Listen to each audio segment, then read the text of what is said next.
So I'm still playing the folio game Cauldron on the Battle of Gazala from Decision Games, and I'm going to try to finish out this game in this one video.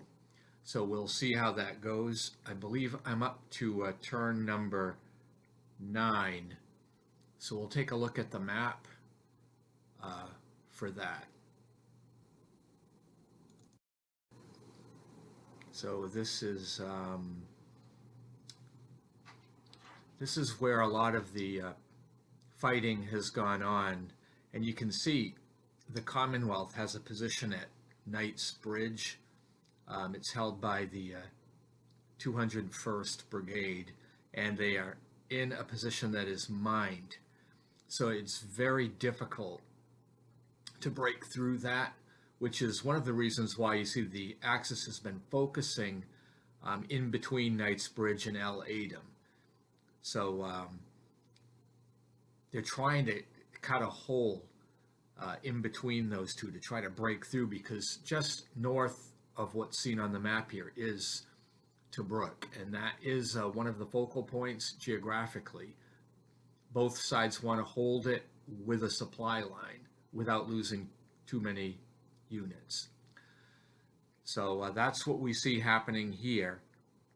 And the 1-5 Panzer in the middle there is kind of hung out to dry. You can see there's 3 British units that are really poised to counterattack it, and it's not going to work out so well for the 1-5. As you can see on the map, the 1-5 did have a retreat path, so it did manage to get out. However, it's really not working for the Axis plans to poke a hole through. It's just everything's faltering. We're seeing a lot of attacks and counterattacks in this area that's really resulting in no gains for either side.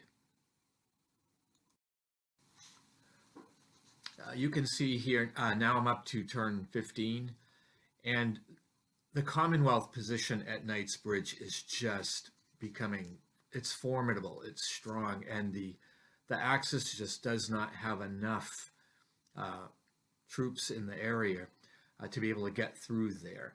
So they're going to continue their focus in the center, but it's bogged down there as well. So I don't think this is going to work out very well for the Axis in the long game.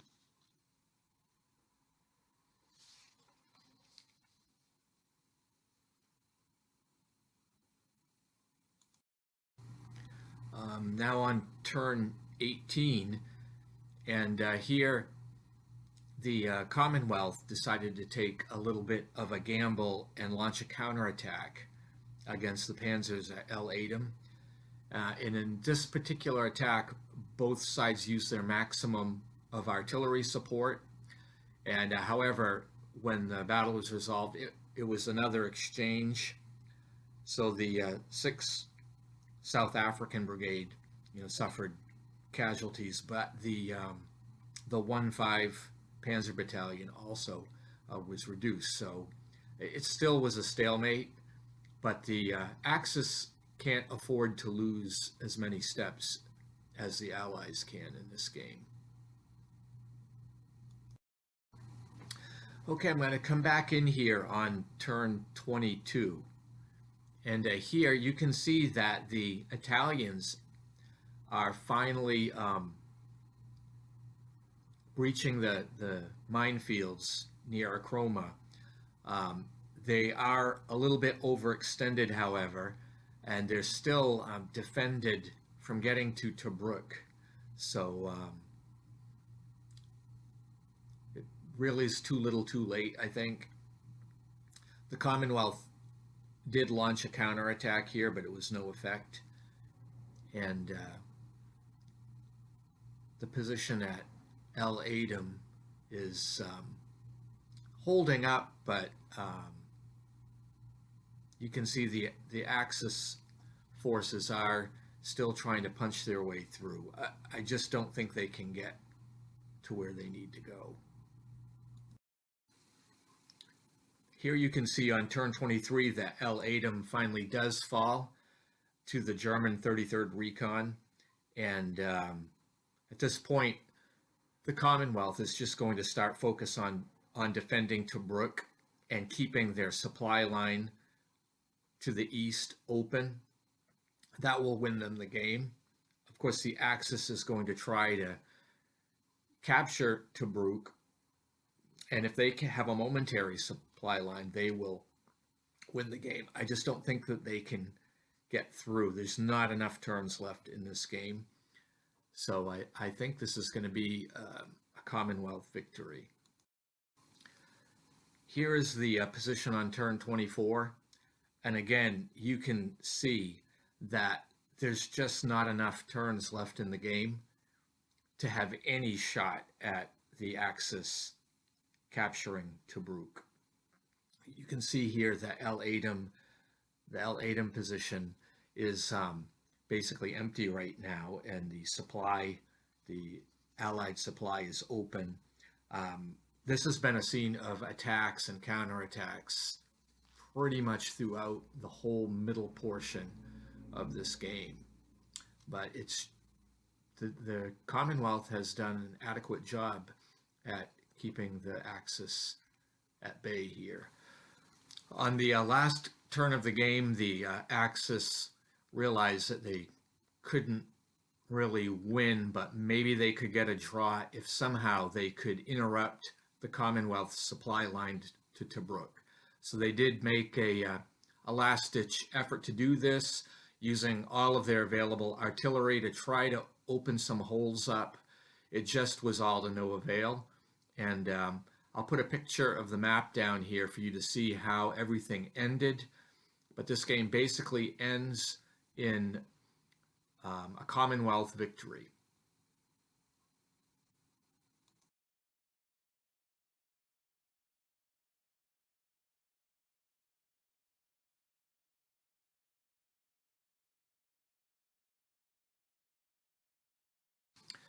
I wanted to make a few comments on